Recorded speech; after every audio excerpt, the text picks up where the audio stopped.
Hello, I'm Dr. Miriam Bruno, the Parliament of the World's Religions Director and Principal Investigator of the Global Ethic Project. I send my well wishes to you who are tuning in today to watch the Global Ethic General Assembly recorded during the Parliament's 2023 convening held last summer in Chicago. The Global Ethic is a short way of referring to the Parliament's foundational document. Its official title is Towards a Global Ethic. The Global Ethic is a statement of the basic values and principles shared by people throughout the world, whether they are religious or not. It is now 30 years old, but although much has changed in the world over the past 3 decades, it remains a powerful statement of the moral commitments we hold in common.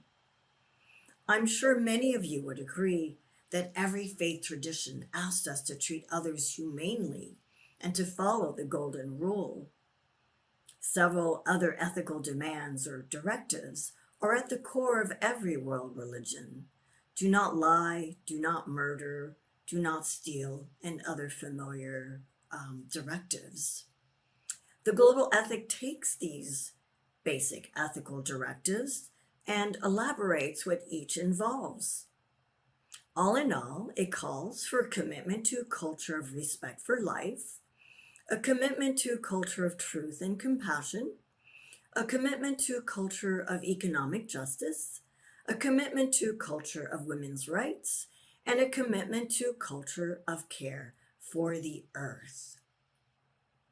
The global ethic encourages us to carry on with the courageous work of adjusting our outlooks and ways of living with the goal of putting into ever greater practice the admirable moral principles and values we hold dear. During the video, important leaders from various faith traditions offer inspiring accounts of how they put the global ethics directives into practice in their work to empower others. You may be wondering about the source of the global ethic. In the years leading up to the convening of the Parliament in 1993, the Parliament's then leaders asked the Swiss Catholic theologian Hans Küng to create a document that captured the moral values and principles shared by the world's people. While Küng is the main author of the global ethic, it is a widely collaborative document. It incorporates the insights of hundreds of scholars and religious leaders. Over the past 30 years, it has been affirmed by thousands of people attending various parliament convenings, and hundreds of people around the world have endorsed the global ethic with their signatures. During the 2023 Global Ethic General Assembly, 26 important dignitaries from 13 faith traditions joined previous signatories by endorsing and signing the global ethic on stage. In a separate General Assembly, we had the honor of having Chicago's own Cardinal Cupich, the Archbishop of the Archdiocese of Chicago, add his own endorsement and signature to the global ethic. I have every confidence that you too will participate in inspiring more kindness and more humaneness by spreading the word about the global ethic, engaging with it personally, and finding ways to encourage others to engage with it. It is a human document, which means you will probably not agree with every word it contains. Still, it serves as a remarkable and helpful starting point for conversation about how to live together well. To learn more about it, you can Google Parliament Global Ethic or visit the website parliamentofreligions.org/global ethic. Please enjoy the upcoming video recording of the Global Ethic General Assembly and its celebration of the global ethic. We at the Parliament have several global ethic themed webinars and newsletters planned for the year ahead, and we cannot wait to share them with you. See you soon.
Please welcome cellist Allison Chesley and violinist Susan Voles.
Please welcome the Chair of the Board of Trustees for the Parliament of the World's Religions, Nitin Ajmera.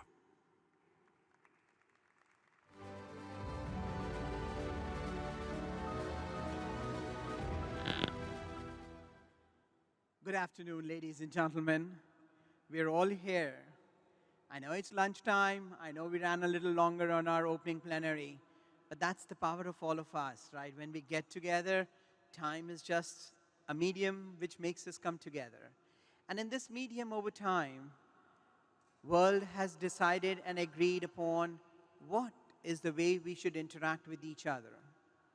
At our 100th year anniversary in 1993, a lot of great men and women worked together to create what we say is the Global Ethic Documentation, or towards the global ethics and initial proclamation.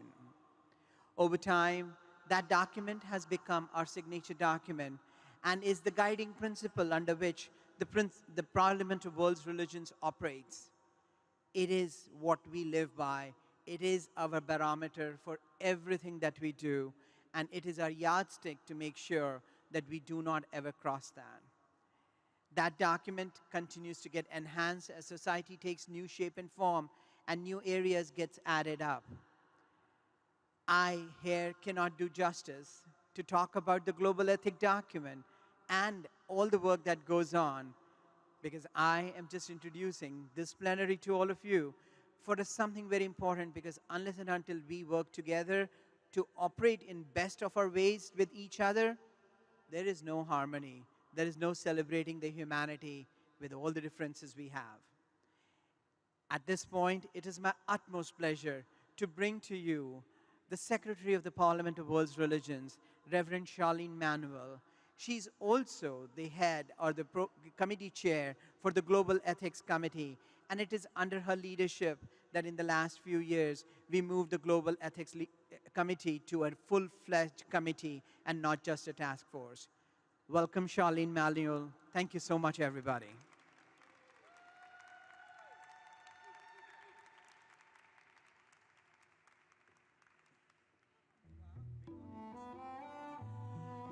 Good afternoon, family. Good afternoon, family. I call you my family.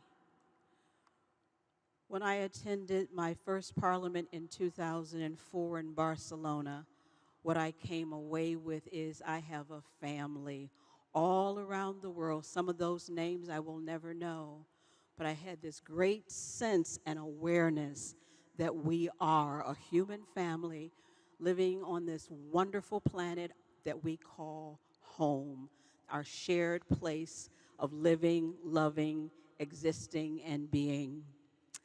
This week, you're going to hear a lot about the global ethic, and I'm excited about that. The Global Ethic Committee has worked for the last maybe year and a half to prepare for this particular event and the Global Ethics Symposium that begins immediately after this session in room E350. You'll hear a lot about the global ethic directly, of course, in the symposium. There are 6 sessions in the symposium, and you may attend all 6 sessions and be a part of that. You'll learn more about the global ethic, but also you're going to have an experience of what the global ethic is and what it can be. You'll also hear about the global ethic, maybe not directly, but by way of the many programs that you'll experience this week, where you'll notice the core values in those programs are the values that bind us together as a human family, as a human race. The values that string us together and say, we're bound to one another, we're interconnected, we're interdependent, we are those who are shaping the future for the generations to come. You'll hear that in the various programs, so listen carefully. I'm excited to be a part of the Global Ethic Committee. We have a wonderful team, and you'll get to meet them as the week goes on. But for this session today, I want to let you know that we have sponsors for our Global Ethics Symposium. And I would like to introduce to you our sponsors for this program. So please let me bring to the stage Dr. Mahan Mirza from Notre Dame University and the Ansari Institute, our sponsors. Dr. Mirza.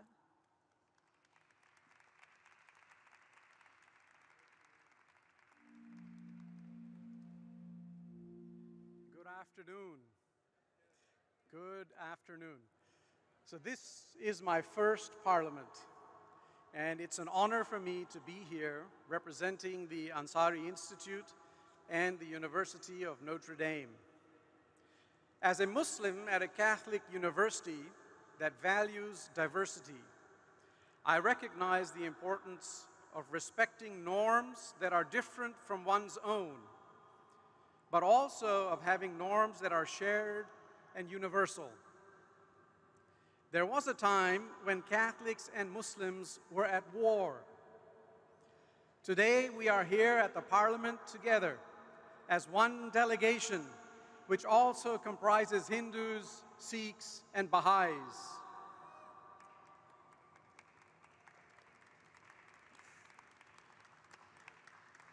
The Ansari Institute calls it the world as it should be. As an institute housed in a research university, the Rafat and Zoreen Ansari Institute for Global Engagement with Religion is dedicated to research, teaching, outreach, and interaction with religious communities, faith and civic leaders, academics and journalists, and the general public. We offer training, implement global transformative educational programs, and generate ideas on how religion can continue to serve as a force for good in the world. At the Parliament this year, in addition to participating in the programs of the Global Ethic Symposium, we are celebrating the Nasser Book Prize, which recognizes an outstanding work of scholarship that is rooted in a particular tradition, addresses an issue in global affairs, and has the potential of generating a wide-ranging, multi-faith conversation on the world as it should be. Last year, we recognized an Aboriginal author from Australia, Tyson Yunkaporta, for his magnificent work, Sand Talk, How Indigenous Thinking Can Save the World. This year's prize winner is Anthony Annette, who invites us to rethink global economics from the perspective of virtue ethics and Catholic social teaching. To honor both scholarship and service, we have also partnered with Religions for Peace to confer a parallel Lifetime Service Award, which this year goes to Ravinder Kaur Nijjar, who is also busy providing lunch at the Langar all week with the Sikh community. Please join us on Thursday at 1 p.m. for our awards and a reception to follow. Learn more at the Ansari Institute booth in the exhibit hall, and you are all invited to Notre Dame's campus in South Bend, Indiana next spring, February 14th and 15th, to deepen the conversation. It is a joy and privilege to be partnering with the Parliament's Global Ethics Symposium. I wish you all a wonderful week of fellowship and learning.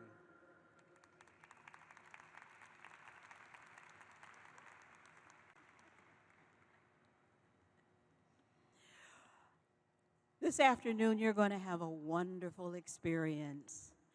I'm going to introduce our next speaker to you, and there will be a panel discussion. He will introduce the panelists who will be speaking on the topic of the global ethic, one directive at a time, and there are 5. There will be more music. Did you enjoy the violin and cello as you came in? Yes, there will be more music. And then we will have an award ceremony. So there's lots of good stuff to come. But for now, let me please introduce to you someone who it's an honor to be able to introduce him, first of all. It is the Rabbi David Rosen. He is the former Chief of Ireland and Special Advisor to the Abrahamic Family House in Abu Dhabi. Rabbi Rosen is also in the Jewish Committee International Director of Interreligious Affairs based in Jerusalem. He is currently serving as special advisor to the Abrahamic House in Abu Dhabi, but also he was awarded a papal knighthood for his contribution to the Jewish Catholic reconciliation and was made a commander of the British Empire for his interfaith work. Friends, please join me in welcoming David Rosen, Rabbi David Rosen.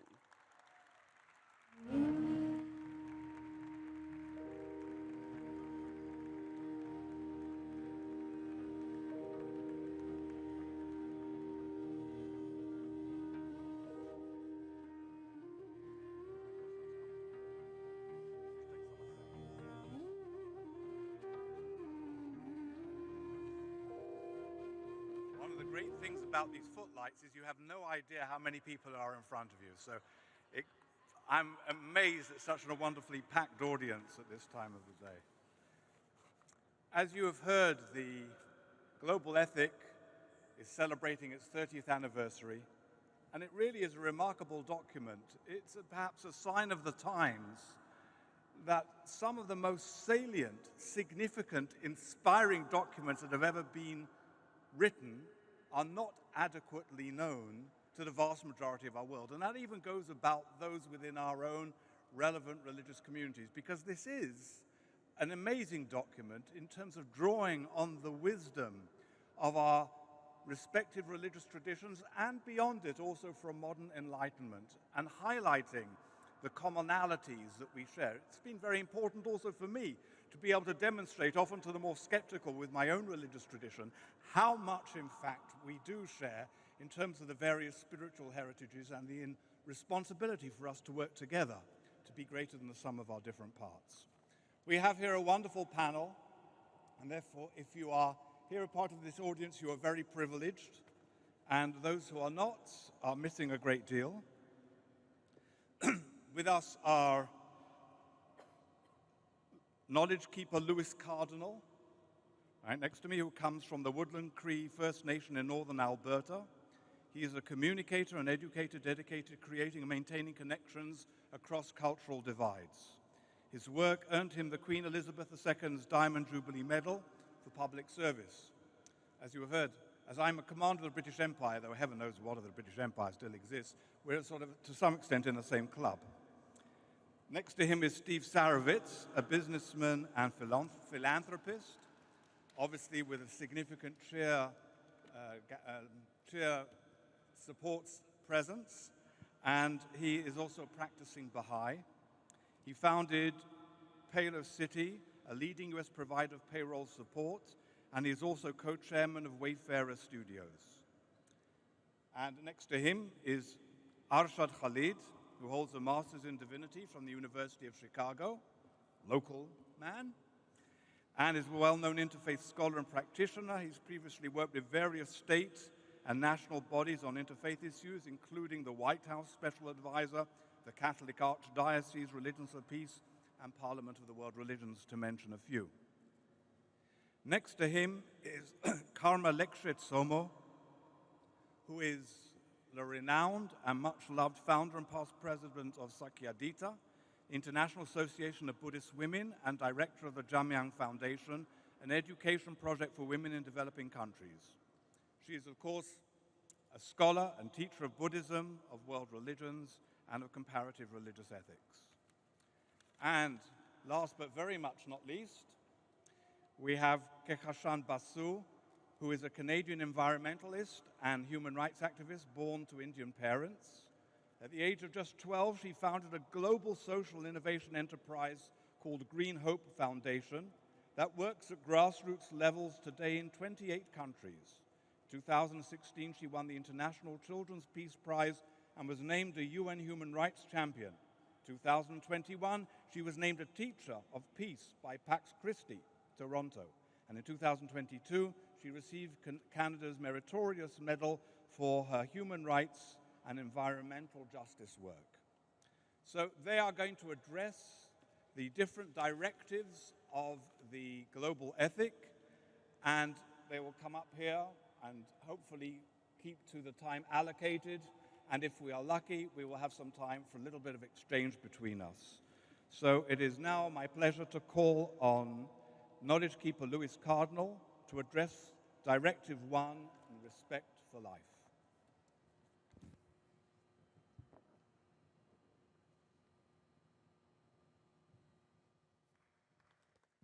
Thank you.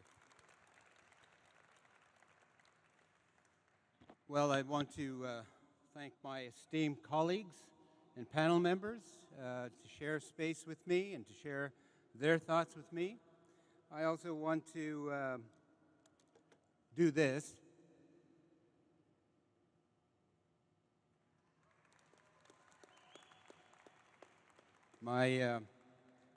While we're celebrating 130 years here at this Parliament, since its inception, 30 years since the modern parliaments, I'm also celebrating 50 years since this jacket was made for my father by my grandmother.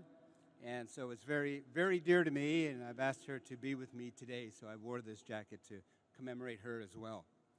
You know, within indigenous traditions, the way that we see the world is about how we connect to each other, how we connect to the great mystery of life, how we connect to ourselves individually as human beings. The first directive that I've been asked to speak to is commitment to a culture of nonviolence and respect for life. All the great religions say, amongst other things, thou shalt not kill. Have respect for life. Do unto others as you would have done to yourself. Within our worldviews, indigenous people have always seen and recognized and have learned from the close relationship we have with Mother Nature and the close relationship that we have with the great cosmos through our ceremonies, that all life is sacred. Everything that surrounds us, everything in this building, everything in this space has sacredness to it because it comes from Mother Earth. And that because of that relationship, we are all related to each other. We are family. Our great traditions teach us that the only thing that separates us from the rest of nature is our shadow, as the great Black Elk had once said. But what separates us as human beings is what we create between each other. Our brains are hardwired the same way. Our bodies are created the same way. We are relatives, and we have to remember that. That when we practice violence amongst each other, we are practicing violence on ourselves. We shake that great web of life by practicing that violence. But we must return back to that simple knowledge of knowing that all life is sacred, that we are all sacred beings. Each voice, your voice, has sacredness to it. Each person is sacred. Each of you are an answer to a prayer that was made by somebody in your family, your community, or your nation many years before you were born. Someone there was asking, we need help. We need something to help us move forward. And it's believed that each of you were sent. And like those little children that are born, and their fists are closed like tight little balls like this. But as they get older and as we nurture them, those hands start to open. And if we do our jobs right as relatives, as community members, then we will help open that hand to reveal those gifts that we have. And no two of us are the same. For all of us carry uniqueness and carry that sacredness within us. And so we have to learn how to listen. because each voice carries with it a potential solution. And if only the noisy ones are the ones who are listened to, then we are missing a lot that needs to be offered and a lot of potential as to where we can be. Human beings are great destroyers, but we're also great builders. We can take away, but we can bring back. So we need to find that tradition of peace, friendship, and respect that is woven throughout our nations, and to come together in nonviolence and to practice peace and not war. Change is the constant in nature. Therefore, we can make change. Thank you.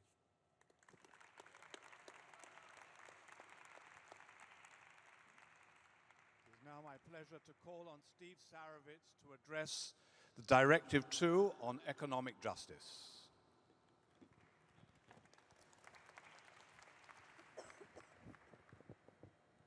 I'm so pleased to be here among my esteemed colleagues. Louis, that was an amazing speech. Thank you. I stand here speaking at the Parliament of the World Religions, which in 1893 was the first mention, was the place where the first mention of Baha'u'llah was made in North America publicly. And what was said was this, by Reverend Ford, who repeated the words of Baha'u'llah in 1893, that all nations should become one in faith, and all men as brothers, that the bonds of affection and unity between the sons of men should be strengthened, that diversity of religions should cease, and differences of race be annulled. What harm is there in this? Yet so it shall be. These fruitless strifes, these ruinous wars, shall pass away, and the most great peace shall come. Do not you in Europe need this also? Let not a man glory in this, that he loves his country. Let him rather glory in this, that he loves his kind. We're gathered here today to promote unity in religion. Religion has so often throughout history been a source of hatred and division and strife. And the Baha'i writings say that if that is so, it's better to have no religion. And to leave such a religion would be truly a religious act. But I'm so pleased here to talk to so many people, and this is my third parliament, who believe the opposite, that religion is a source of hope and unity for all humankind. You see, there's no Jewish God, there's no Christian God, there's no Muslim God, and there's no Zoroastrian God, there's not a Buddhist God. And there's definitely not a Baha'i God. There's simply a God who has sent all the messengers, who sent Jesus, who sent Buddha, who sent Moses, and now has sent Baha'u'llah to tell humanity to love each other. And there was never an asterisk about a person's color or nation, gender, or the religion they were born into. Yet we've added those asterisks, and we don't see each other as one human family. And this is the root of economic injustice. Because for those of us like me who've been fortunate to achieve more material wealth, we don't see others as our brothers and sisters. For if we did, there would be no more poverty. One of the tenets of the Baha'i faith is the elimination of the extremes of wealth and poverty. A rich man cannot lie in his bed while knowing his brother is poor. His sister is poor. I stand before you today as a billionaire, someone who's made a lot of money in business. There's no pride in that, nor is there shame. There is shame, however, in not using that money for the betterment of humanity. So I call on all those who, like me, have achieved wealth to invest that wealth every day, using the tenets of their faith, like I do, to invest that wealth for the betterment of all of humanity. For we are all brothers and sisters, and that realization will change the world. Baha'u'llah came, and he came with this message about the most great peace. He spent 40 years in the harshest conditions, two of the worst prisons in the world, the Black Pit and the prison in Akko, Israel. He started life as a nobleman. He didn't have to do anything but live a life of luxury. But instead, he sacrificed his entire life to bring this message of peace and harmony to humanity. Isn't it time we listened? Do we want a world divided by war? Even today, divided by religious war? Isn't it time we thought about peace? Because war is still the most expensive thing on earth. What causes this poverty? Economic injustice. War is still the single biggest contributor.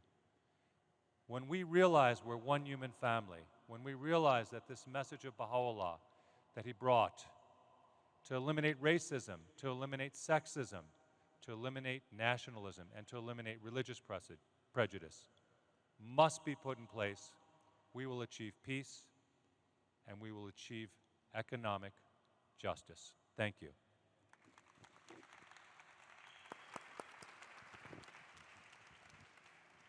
Thank you, and now I call on Arshan Khalid, who will address the third directive to pursue truth and compassion.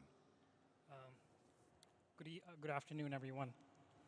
I got the task of reconciling truth and tolerance, and almost felt like an oxymoron at times when I was thinking about how to put those things together. And so, to begin, one of the incredible sayings of the wisdom traditions in the Islamic canon that I've come across says, "O God, make me speak the truth, whether the truth is against me or for me." In my life and in my understanding of the religious traditions and the religious paths, I find this principle to be commanding, truthful, and eliciting humility. But truth is a complex phenomenon. As this third incredible directive of the global ethics reminds us, there is a way in which truth and tolerance, or truth and compassion, can go hand in hand. What is the purpose of truth? Is it to bring about a realization of faults that exist in systems, in communities, in governance, and peoples? Or is the purpose of truth liberative? Does it seek to cause you to search for a freedom? Does it elicit a compassion? And finally, does it lead to a creation of Dr. Martin Luther King Jr.'s beloved community? My favorite folk singers, like Woody Guthrie, Pete Seeger, Bob Dylan, and Bruce Springsteen, I believe we're on such a quest. There was a deep desire to look for a path that brought together truth and compassion. These words by Springsteen, for me, highlight this marriage between truth and compassion better than any other. Springsteen sings, "Where are the eyes? Where are the eyes? The eyes with the will to see. Where are the hearts? Where are the hearts that run over with mercy? Where is the love? Where is the love that has not forsaken me? Where is the work? Where is the work that will set my soul and my hands free? Where is the spirit that will reign over me? Where is the promise? Where is the promise from the sea to the shining sea?" Truth does not need to trump compassion, and compassion does not need to trump truth. For truth to be present, compassion does not need to be given away. And for compassion to be present, the truth does not need to be dimmed. They go hand in hand, and both work towards a realization of a global ethic and a dream that we sought to achieve and highlight by being participants and signatories of a document like this. That there are common binding principles that bind humanity together, regardless of color, caste, race, religion, status, and community. I leave you now with these words from Muhammad Ali, from a poem he entitled "The Truth." Muhammad Ali, who is a conscientious objector, a boxer, a kind man, and the people's champ. The breast of truth stands forward. The gaze of truth is straight. Truth has neither fear nor doubt. Truth has patience to wait. The words of truth are touching. The voice of truth is deep. The law of truth is simple. All that you sow, you reap. The soul of truth is flaming. The heart of truth is warm. The mind of truth is clear and firm through rain or storm. Facts are but as shadows. Truth stands above all sin. Great be the battle in life. Truth in the end shall win. Life of truth is eternal. Immortal is its past. Power of truth will endure. Truth shall hold to the last. Thank you very much. Aloha, everyone. Namaste and tashidele. Congratulations, you are alive. So today I've been asked to talk about gender ethics, and I guess that's because I can be counted on to speak up for gender ethics on any occasion. I could also be talking about environmental ethics because I've just flown in from Hawaii and you've probably read the news. So what I'd like to note is that economic ethics, gender ethics, environmental ethics, personal ethics, ethics of all sorts are interrelated. We put them in different categories, and the principles are set out very nicely so that we can understand each one on its own terms. But they're all connected, right? When we talk about gender ethics, we have to recognize that the world's religions are not all equitable. It's often the case that women do a majority of the work. Well, let's start internationally. According to the United Nations, 60% of the work in the world is done by women, but only 20% of the resources in the world are in the hands of women, and only 1% of the land. So obviously, we're out of balance. And in order to create a peaceful, harmonious world, we need to bring things into better balance. So, take, for example, I'm representing the Buddhist tradition. Not all of the Buddhist traditions have full ordination for women. What this means is that women do not have access to authority and power in a good way, in the religious sense of the word. We can meditate, we can pray, but when it comes to getting things done, women don't always have access to the tools because they are often systematically excluded, especially in terms of education.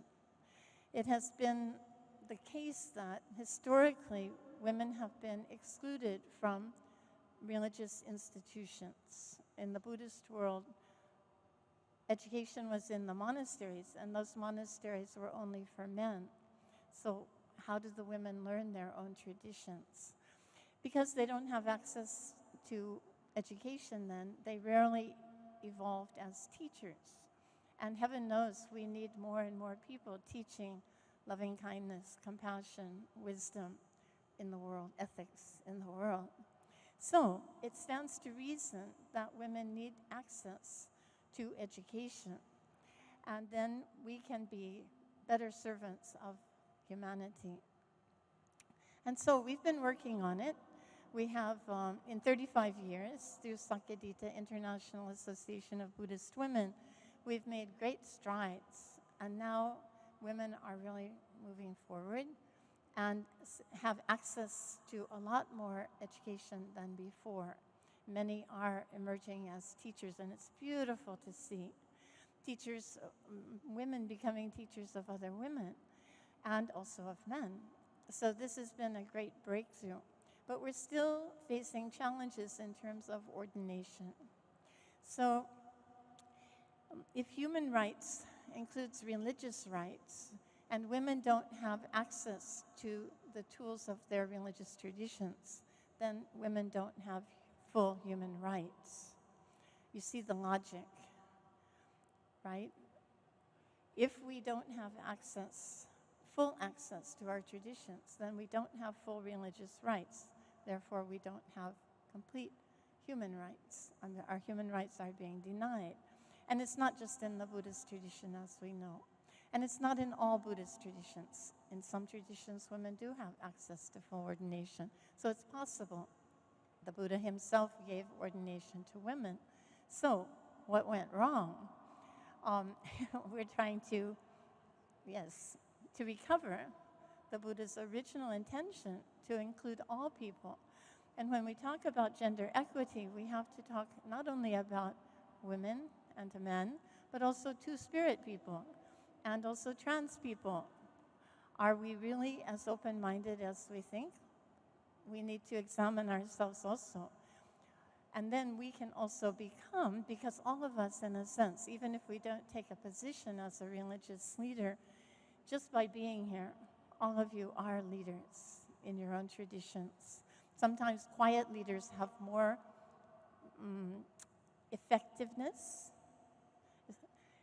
in the world because they speak quietly and people listen. So I urge you all to think about these issues and to do the best you can to create gender equity in the world for peace, compassion, and harmony. After all, it's love that's our common denominator. Thank you.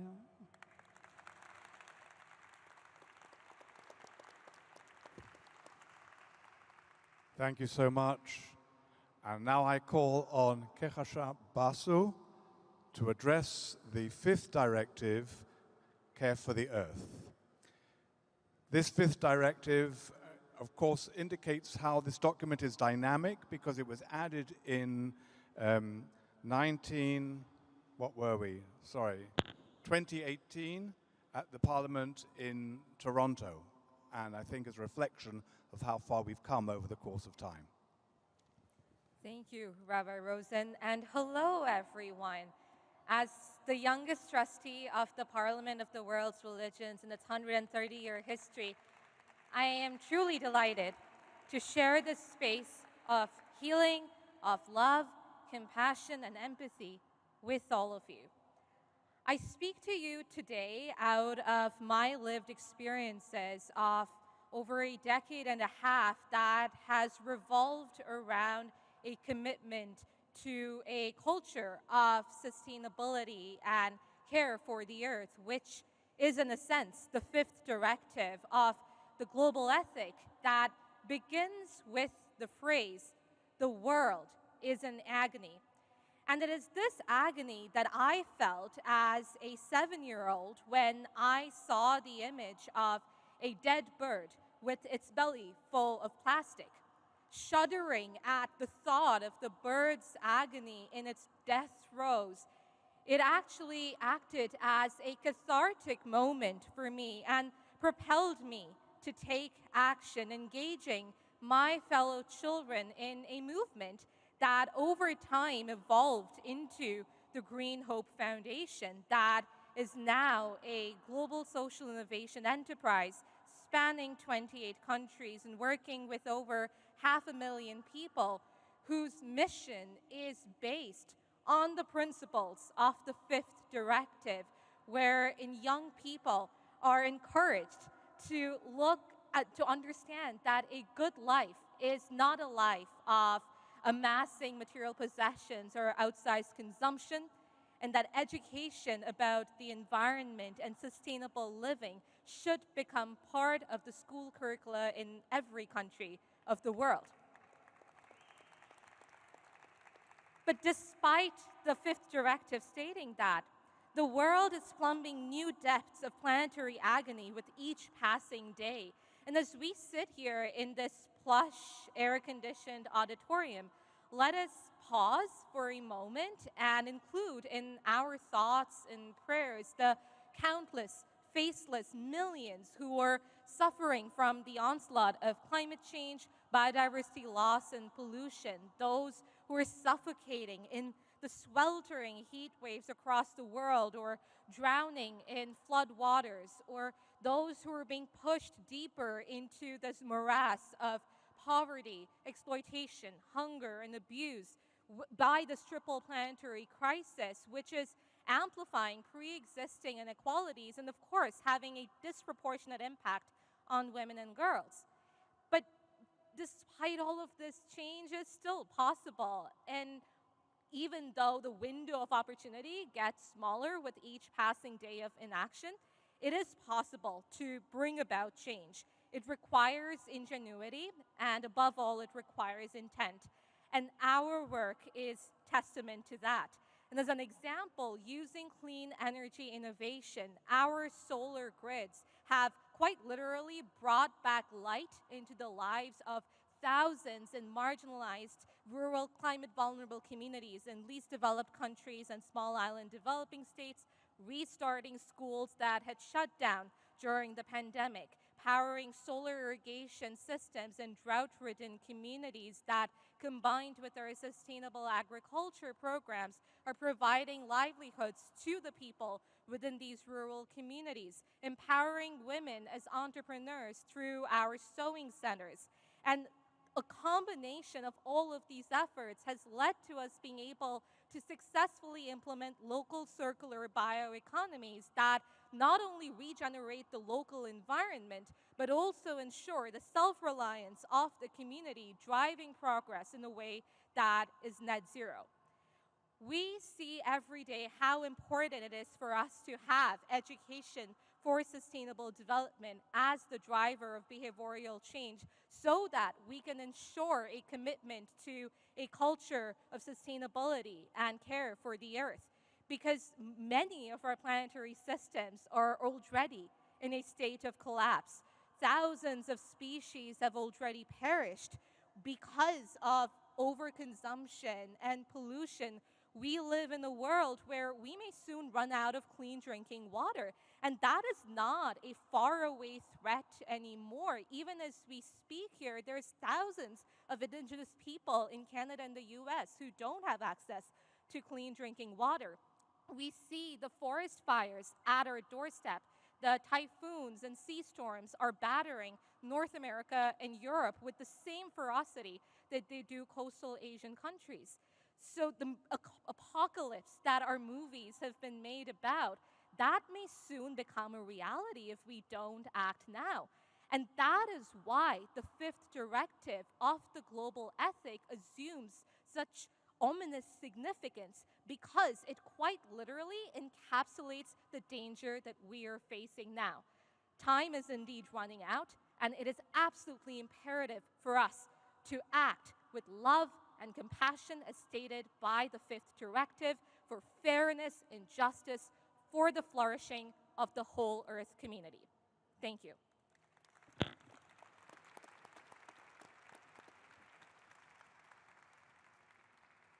Thanks to all the wonderful panelists for their very important and inspiring words, and pretty good also about keeping to the time. So now it's a little more difficult to moderate a conversation within this particular setting, but I will try my best. And I will start off, maybe conclude, depending upon how much you have to say, with a question that's more of a philosophical one. Of course, we have here a wonderful gathering of activists, of practitioners, of philosophers as well. My question actually would first of all be to Lewis, but it's really for everybody, even if perhaps it doesn't apply to the directives in exactly the same way. And that is, the global ethic affirms the importance of the sanctity of all life. It also talks about our interconnectedness. Are these rights absolute?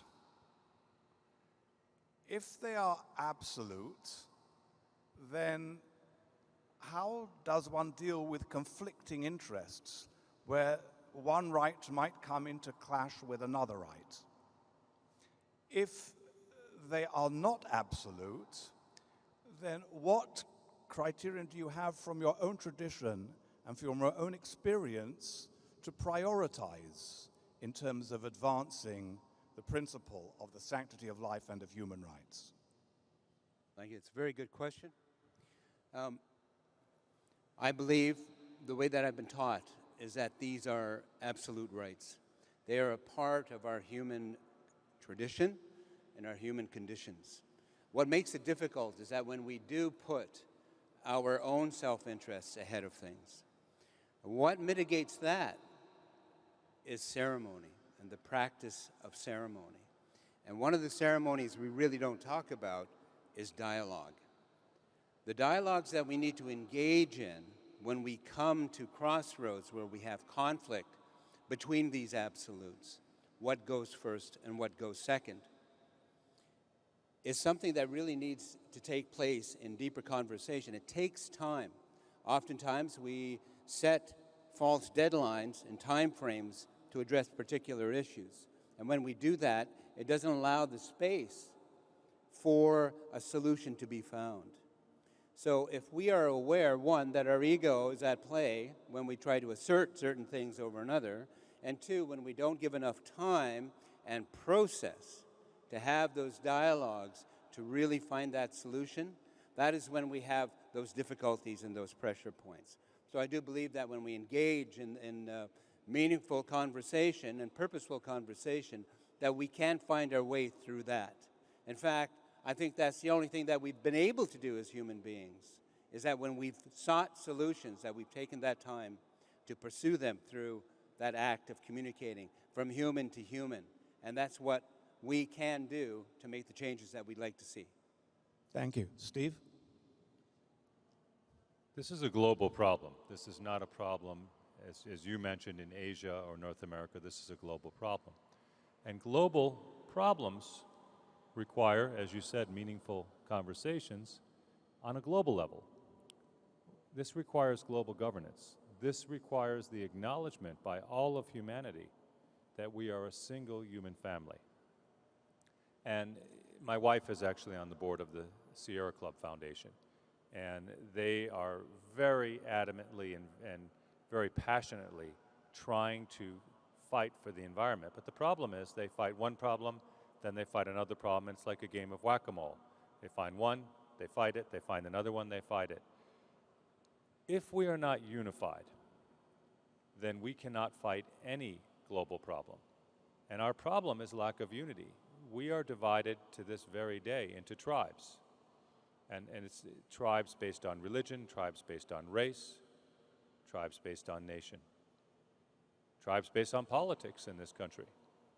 And while we're fighting these wars among these different tribes, the problems, as you mentioned so eloquently, are growing. If we can stop fighting long enough to agree upon the actions that need to be taken on a global level, we can solve this problem. But until we achieve unity, there is no solution. Thank you. Arjun, anything to add? Just to say amen? Yeah, that's right. I mean, it's always good, isn't it?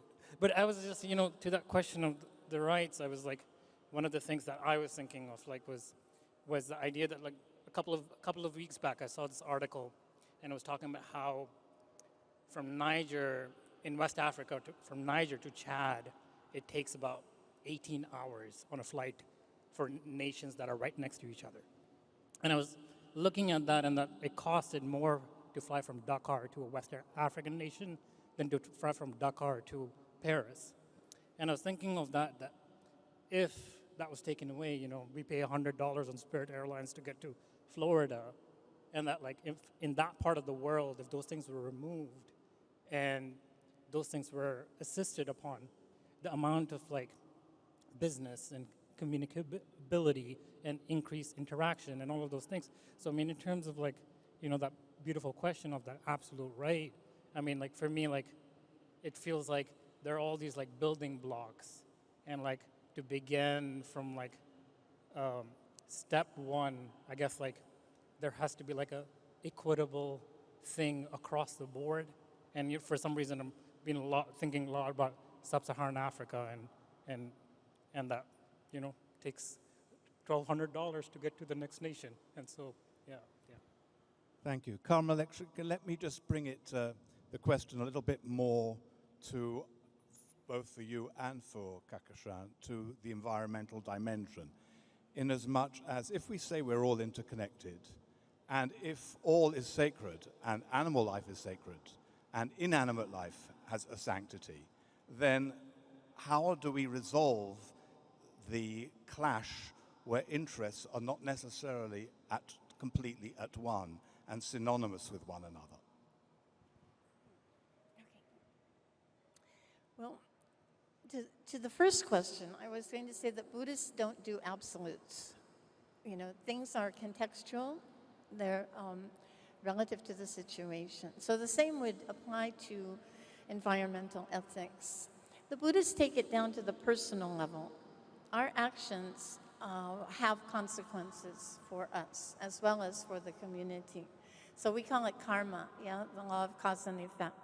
So whatever actions we do, it's like in the Hebrew Bible as well, that whatever we plant, we will sow, right? So in terms of the environment also, we need to be aware of the causes of the mess that we've just created. I mean, Lahaina just burnt down. 100 people have died, 2,000 structures destroyed.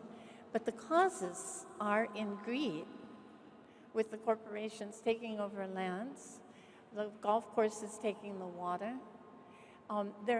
Nothing happens without a cause, and we're all responsible in a sense. If we look at our own habits, how much plastic, what are we buying? Who are we buying it from? Eh? Those packages that come in the mail. I mean, we have to take responsibility for our actions. And then that sets an example for others in the community. So that's just a beginning. Kakasha. Yeah, to address both your questions, for the first one, I think as humans who have knowledge, who know that human rights is something that should be, absolutely every single person should have the ability and the right to safe, healthy environment, to water, food, shelter, freedom of expression. But I think that I do agree with the fact that it can evolve for sure. I think just even a few years ago, there's so many people who didn't have the same rights as other people and still don't in many cases. And at that time, it was seen as absolute. So I think there's definitely always room for evolving and understanding as a human race how best we can treat each other with equity and equality and understanding and our planet in the same way. And to address your second question, I don't think conflict is necessarily a bad thing. I think when you have diverse sets of opinions, whether that's between human beings or humans in nature, sometimes that is fine. What is important is how we are able to resolve that conflict, how we are able to kind of come to an understanding of doing things in the way that we want to do without hurting others. I mean, that in itself is the definition of sustainability, right? I mean, economic development that meets the needs of the present without compromising the ability of future generations to meet their own needs. And if we were able to meet that in terms of environmental ethics or in terms of understanding how best we can coexist with the planet, then that is how it should be. Sustainability is not about living in a completely conflict-free zone. You're going to have that. It's about how we resolve it and not just putting it on the governments, to just blaming them that it's on them, it's not on us. As civil society, as empathetic, responsible citizens, if we are able to kind of understand the onus is on us to work with one another to see how best we can live in harmony with one another and with our planet, I think we'd be able to successfully resolve those conflicts as they come up and evolve as the human race. Thank you. Any of you like to add anything on this? Okay, well, I'd like to thank you all for your insights and for contributing to this very rich discussion and dialogue. And it's now my pleasure to call the conference moderator, Reverend Charlene Manuel, back to the stage to take over from us. Thank you.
Please welcome back Nitin Ajmera, Chair of the Board for the Parliament of the World's Religions.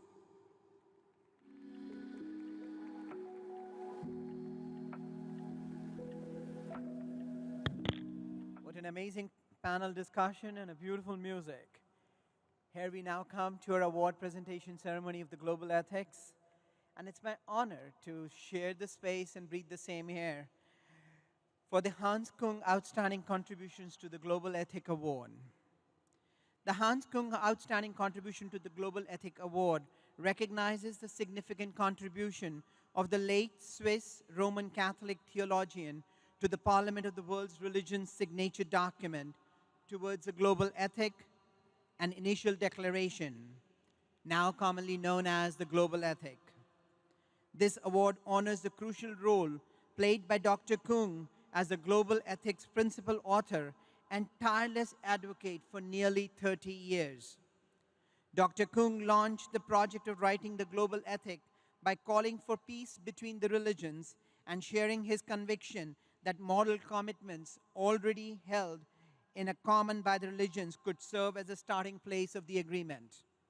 This award honors Dr. Kung's work to advance the global ethic in the public sphere through his influential writings and through the Global Ethic Foundation he established in Tübingen, Germany.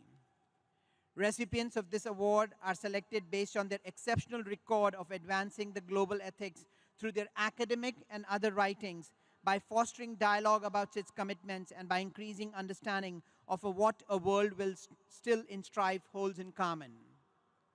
The Parliament is pleased to announce that the inaugural recipient of the award is Dr. Stefan Schlesong, a longtime associate and colleague of Dr. Hans Kung. Dr. Schlesong began his collaboration with Dr. Kung in the 1980s and worked closely with him until his death in 2021.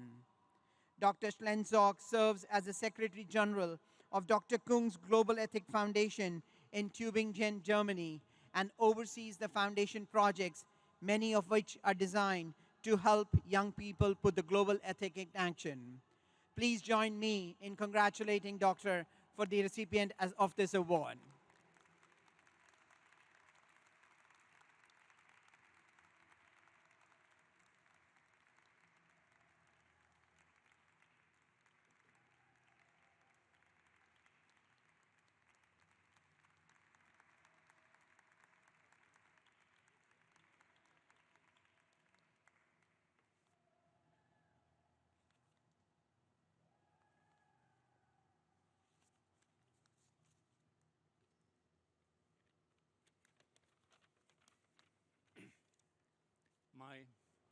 My dear friends, receiving this award is a particular joy and honor for me.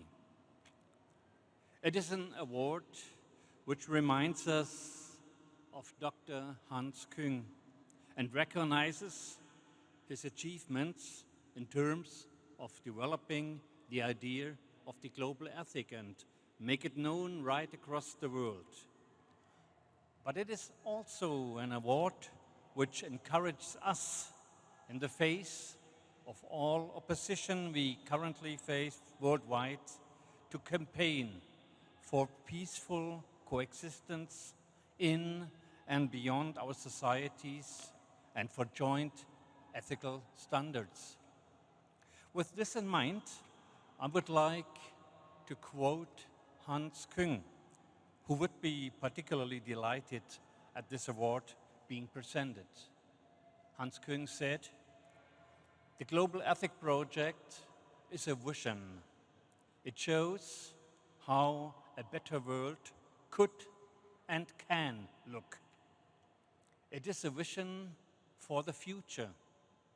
We and all people who work together with us toward this aim are convinced that a commitment to promoting respect and understanding between cultures and nations, and a commitment to promoting ethical standards in society, in politics and economy, in learning and education is desperately necessary. And a global ethic is a realistic vision, a vision which can naturally not be achieved overnight, but will take time. End of quotation. I would like to thank the Parliament of World Religions for its outstanding contribution to the Global Ethic Project. Thank you to those who prompted the establishing of this Hans Küng Award. And my personal thanks go to you for recognizing in this way my decades of dedication to the Global Ethic Project at Hans Küng's site. Thank you very much.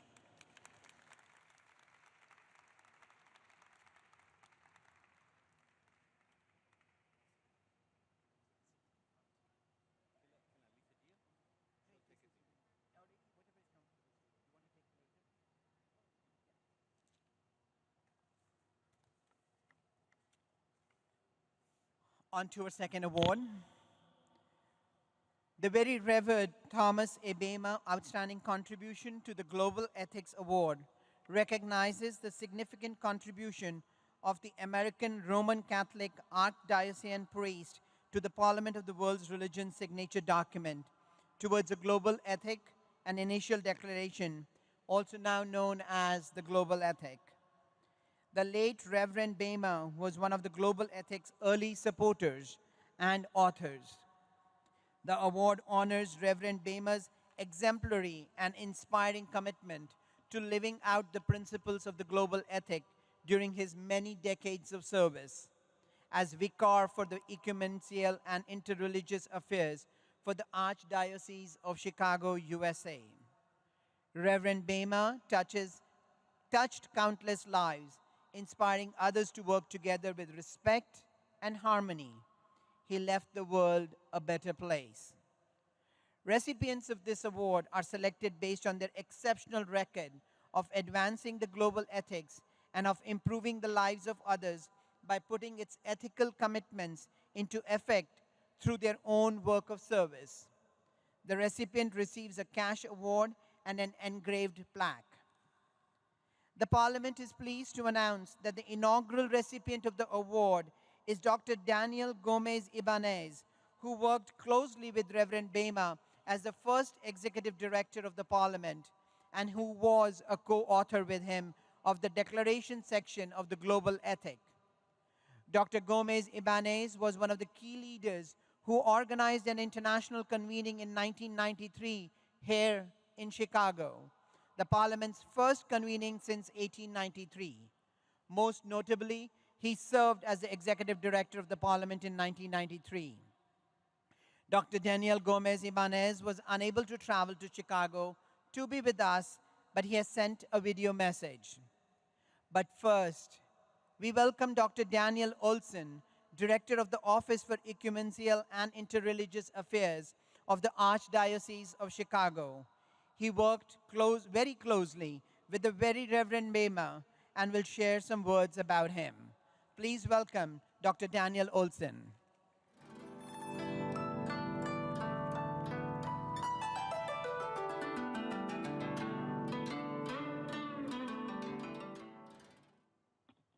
Good afternoon. Let me begin by thanking Stephen Avino, Nitin Ajmera, and the entire board, trustees, and staff of the Parliament of the World's Religions for inaugurating the Very Reverend Thomas A. Bema Outstanding Contribution to the Global Ethic Award. Congratulations to Dr. Daniel Gomez Ibanez on being the first to receive the award. Father Bema was a dear friend and colleague to me and so many others, some of whom are gathered with us in this room today. Father Bema was a noted scholar and teacher, a capable administrator, a trusted advisor, and a respected friend and dialogue partner within the ecumenical and interreligious fabric of Chicago and beyond. With all the gifts that Father Bema shared in the Archdiocese of Chicago, perhaps his most lasting contribution was to those outside of it. He was a pioneer in ecumenical and interreligious relations and daily lived out his commitment to dialogue in word and deed. While we still grieve his untimely death, it is with great joy that we gather today to celebrate his life and work through the prism of the indispensable contribution he made to the signature document of the Parliament towards a global ethic and an initial declaration. One day, while reliving what he called perhaps the most challenging but worthwhile task of his life, namely to get dozens of religious leaders to agree on the language for the global ethic, he related that the key to the whole declaration was to ground the language outside of any one particular religious worldview or expression. In a pithy way, he followed that up by saying, for the document to be acceptable to all, it couldn't be owned by just one. Father Bema never asked anyone to compromise his or her beliefs or to be less than truthful in expressing them. He did insist, however, that dialogue partners exhibit generosity, humility, and honesty in their interactions. If they did, he had an uncanny ability to find language that spoke authentically to all and the truth shared by them. Those gathered here today know well that finding language among religious leaders which is acceptable to all is not easily done. Today, as this award is offered, let us remember a master facilitator and consensus builder, Father Tom Bema. Let us commit to doing our best to live up to his example, as did today's worthy award recipient, Dr. Daniel Gomez Ibanez. Thank you. I feel very honored as well as happily surprised to receive this award, especially since it also honors the Reverend Father Thomas Bema, my very good friend and colleague. We both served on the Parliament's Board of Trustees, organizing the 1993 Parliament. Unfortunately, Tom passed away last year. I remember especially working with Tom to get the global ethic ready for presentation to the Parliament's Assembly of Religious and Spiritual Leaders. It was a highlight of our relationship. We began by refining the translation of Dr. Hans King's text, and then, after deciding that it needed an introduction, we worked closely together to write it, an effort that was always blessed by Tom's incisive and persuasive logic and by the care and generosity he brought to our collaboration. So I take this opportunity to pay my respects and to say how much I and the Parliament owe to Tom Bema's intellect, wisdom, and if I may say so, his political skills on the board. And I'm glad to be able to say how grateful I am to have known him as a friend and a colleague. So thank you all very much. I'm sorry I can't be with you, but I do thank you from the bottom of my heart. Wonderful. Wasn't that great? A wonderful panel discussion. I think you know a lot about the global ethic now, don't you? Hello? Okay. Well, that means you need to go to the symposium that starts immediately after this session.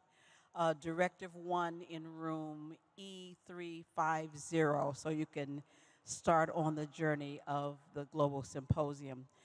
At this time in our program, we have the wonderful opportunity to have signers who are going to sign the Global Ethic document. A few years ago, the idea came that we should continue to sign this document to keep it alive, and we're going to have a ceremonial signing of the document here.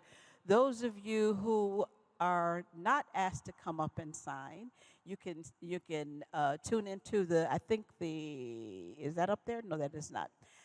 There's a QR code that you can sign on the Global Ethic document, or you can go to the website, or you can go to the Global Ethic, there it is, the Global Ethic booth just through this door, and you can physically sign the global ethic either on the computer or in person on the actual book that we're keeping. So you'll want to get your name in there to say, I love the global ethic, I stand for the global ethic, and then start living that in our lives. So I'm going to ask my colleague to join me up here, Caleb Nyquist, who is a trustee on the board of, there he is, Caleb. And we're going to call the names of those who are going to come up and do the signing here before. So we'll call the names and they will come up where you can. Okay. And I think you're first. All right. I'd like to invite up Louis Cardinal, Knowledge Keeper Louis Cardinal, trustee of the Parliament of the World's Religions, Woodland Cree from Alberta, Canada, from the Indigenous tradition. Can't hear me? Now you can hear me. There we go. Let's restart this one. All right. Knowledge Keeper Louis Cardinal, trustee of the Parliament of the World's Religions, Woodland Cree from Alberta, Canada, from the Indigenous tradition.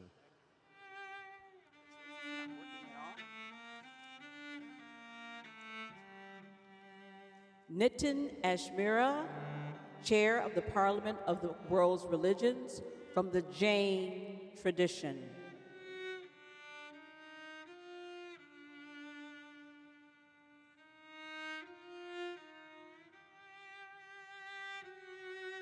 Kekashan Basu, founder, president of the Green Hope Foundation, also a trustee of the Parliament of the World's Religions, from the Hindu tradition.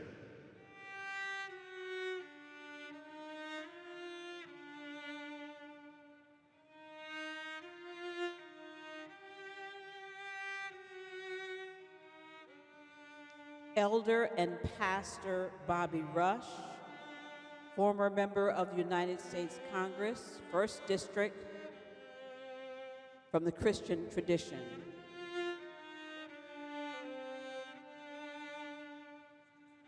And a trustee of the Parliament of the World's Religions.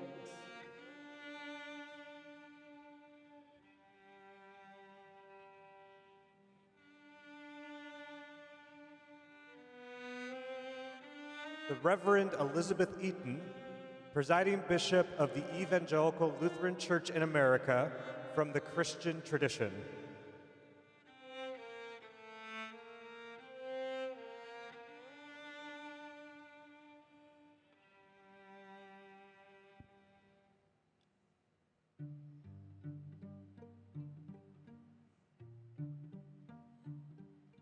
Rabbi David Rosen, former Chief Rabbi of Ireland and Special Advisor to the Abrahamic Family House in Abu Dhabi, from the Jewish tradition.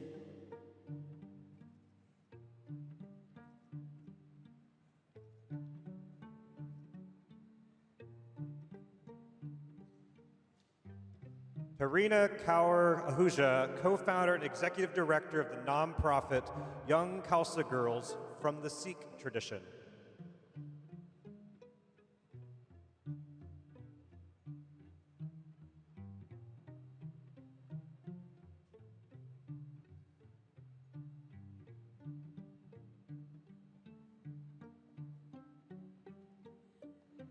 Dr. Mahan Mirza, Executive Director of the Ansari Institute for Global Engagement with Religion at Notre Dame University, from the Muslim tradition.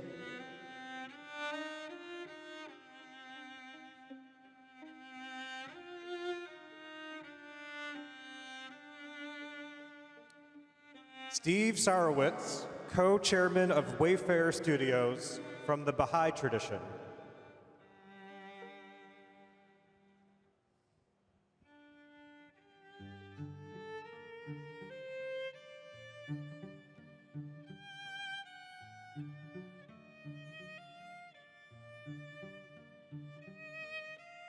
The Venerable Karma Lekshi Tsomo, Director of the Yangsan Foundation, from the Buddhist tradition.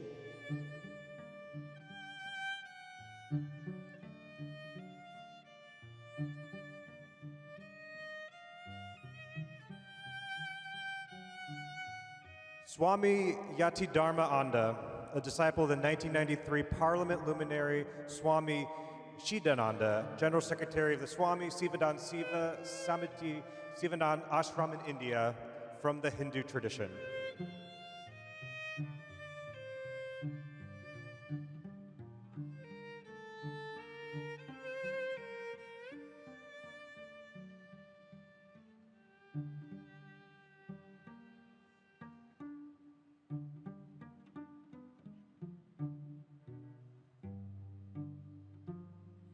Dr. Suzanne Abadian, from the Zoroastrian tradition.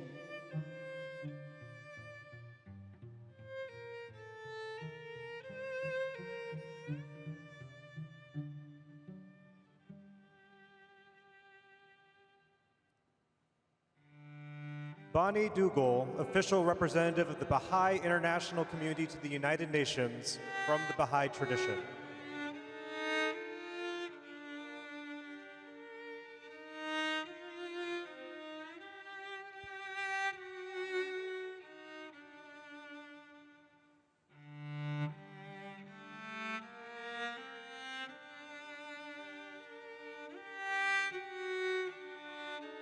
The Reverend Dr. Michael Beckwith, founder and spiritual director of the Agape International Spiritual Center, from the New Thought tradition.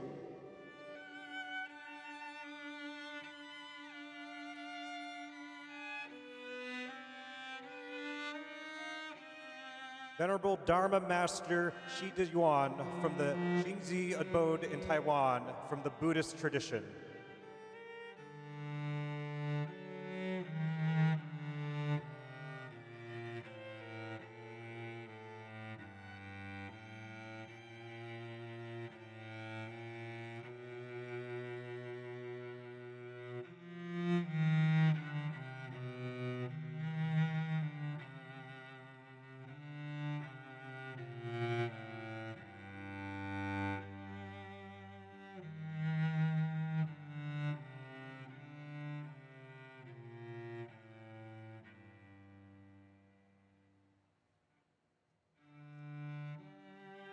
The Honorable Justice Rohinton Fali Nariman, former judge of the Supreme Court in India, from the Zoroastrian tradition.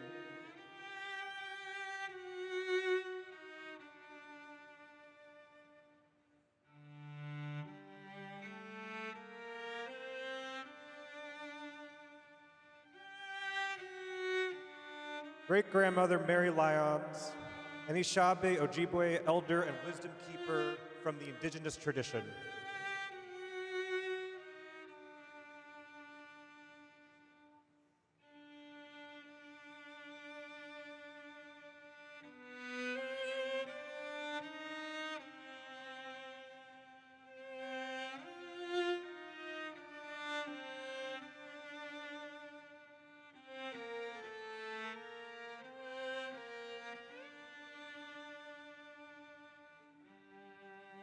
The Reverend Jim Blake, CEO of Unity World Headquarters, from the New Thought tradition.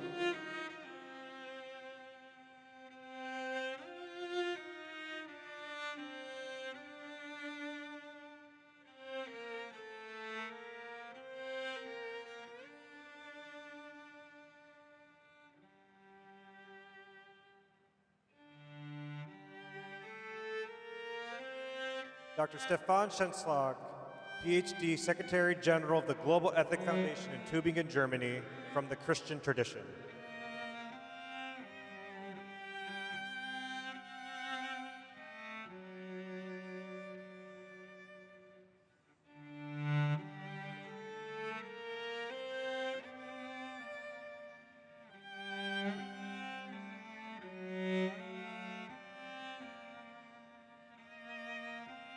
Rabbi Jenny Rosen, founder and CEO of Dayin, a Jewish call to climate action, from the Jewish tradition.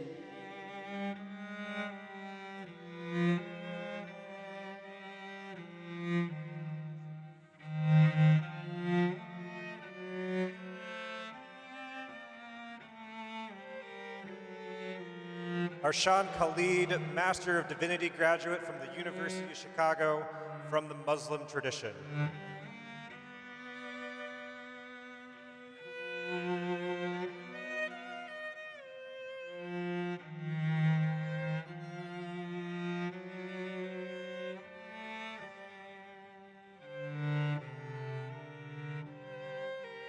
The Reverend Manasori Kekushin, Shinto priest from the Konkoyo Chicago Shrine from the Shinto tradition.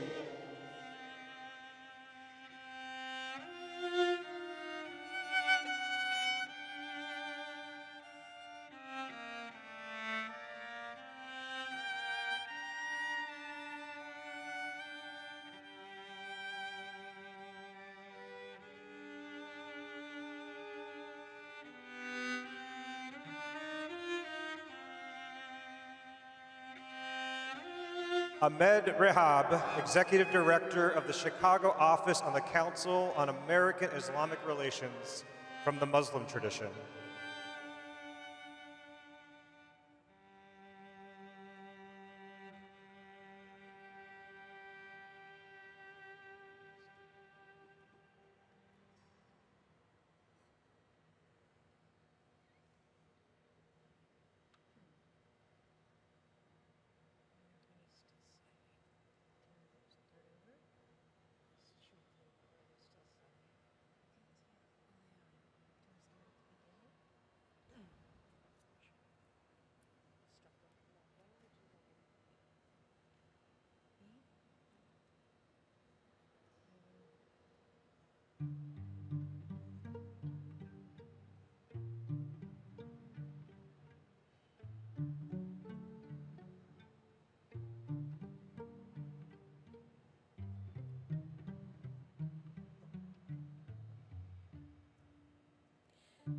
Caleb Nyquist, trustee of the Parliament of the World's Religions of the Christian tradition.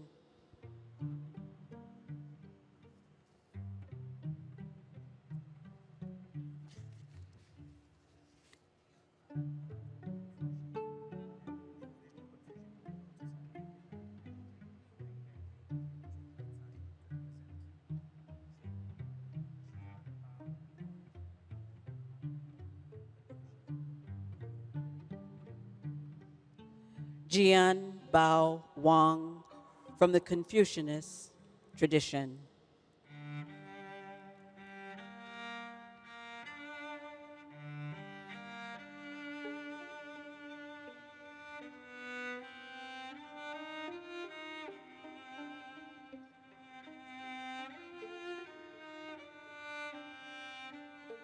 Finally, Charlene Manuel, trustee of the Parliament of the World's Religions of the New Thought tradition.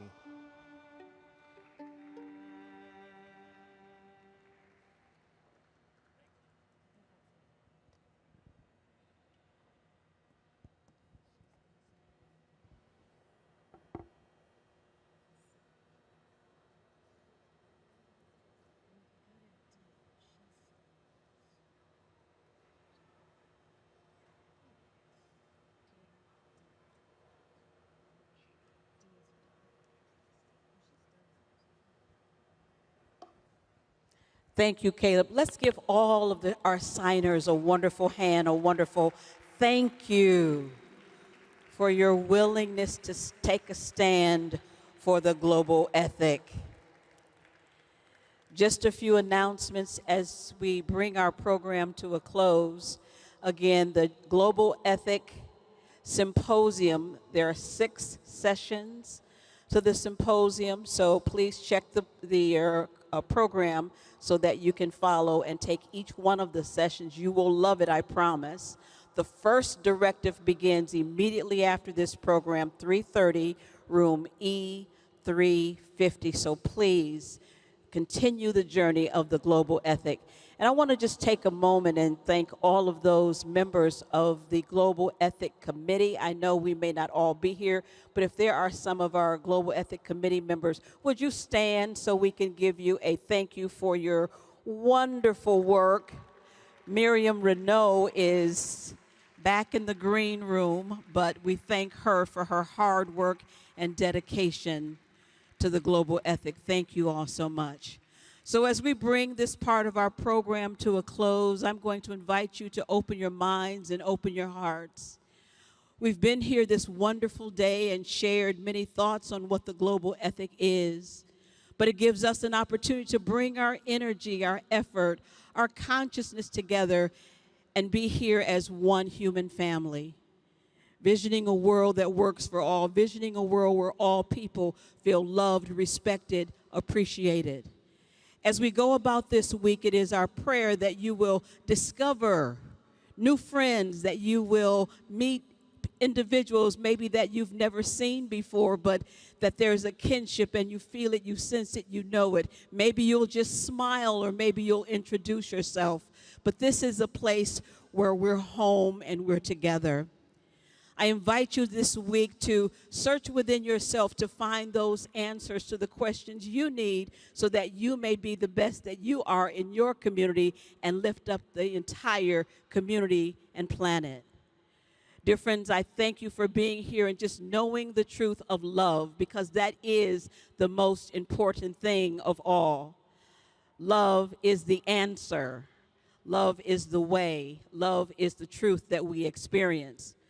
So take a deep breath with me now and just feel the love of spirit within you, whatever your term for God or the divine or spirit or life, and feel that sense of love coming together and celebrating and enjoying this life that we are.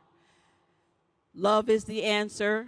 No matter the question, love is always the answer. Love, love, love is the answer. Love is the answer. Love is the way. Love, love, yes, love is the answer. Love is the answer. Love is the way.